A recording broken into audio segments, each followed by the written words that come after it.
సంబంధాల పునరుద్ధరణ, పెట్టుబడుల సాధనే లక్ష్యంగా సింగపూర్లో పర్యటిస్తున్నారు ఏపీ సీఎం చంద్రబాబు. వైసీపీ తీరుతో రాష్ట్రానికి డ్యామేజ్ జరిగిందన్నారు. ఆ తప్పులను ఇప్పుడు సరిదిద్దుతారంటున్నారు ఆయన. సింగపూర్లో ఎన్ఆర్ఐలు సీఎం చంద్రబాబుకు ఘన స్వాగతం పలికారు. ఆగ్నేయాసియా ప్రవాసాంధ్రుల కార్యక్రమంలో సీఎం చంద్రబాబు పాల్గొన్నారు.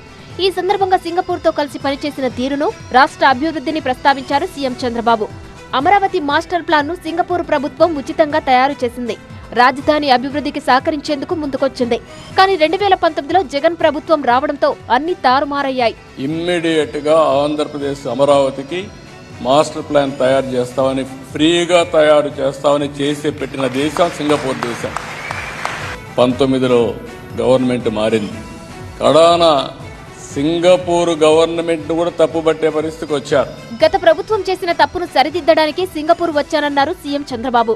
టీడీపీ అధికారంలో కొనసాగి ఉంటే అమరావతి సింగపూర్ అయ్యేదన్నారు.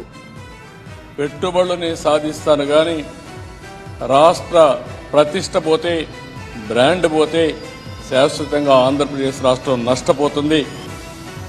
ఆంధ్రప్రదేశ్ రాష్ట్రంలో జరిగిన నష్టాన్ని సింగపూర్ గవర్నమెంట్ కూడా చెప్పి మళ్లీ రికార్డు స్ట్రైటన్ చేయాలనే ఉద్దేశంతో నేను ఈ పర్యటనకు వచ్చానని చెప్పి కూడా నేను తెలియజేస్తున్నా. పబ్లిసిటీలో భాగంగానే చంద్రబాబు సింగపూర్ వెళ్లారంటూ వైసీపీ విమర్శిస్తోంది. ఏపీ అంటే అమరావతి ఒక్కటేనా అని ప్రశ్నిస్తోంది. ఆయనకి రాష్ట్రం అంటే ఈ 1,20,000 ఎకరాలు, ఈయన సిఆర్డీఏ, చంద్రబాబు నాయుడు గారు real estate development authority CRDA, Singapore స్నేహాలు, సింగపూర్లో ఉన్నటువంటి దొరికిపోయినటువంటి అవినీతి మంత్రులు, వాళ్ళతో స్నేహాలు, మళ్ళీ ఇక్కడ ఉన్నటువంటి ప్రజలకేమో అమరావతిని సింగపూర్ చేసేస్తాను, పెద్ద పెద్ద బిల్డింగ్లు కట్టేస్తాను. 15 నెలలు అయింది, ఏం కట్టావు?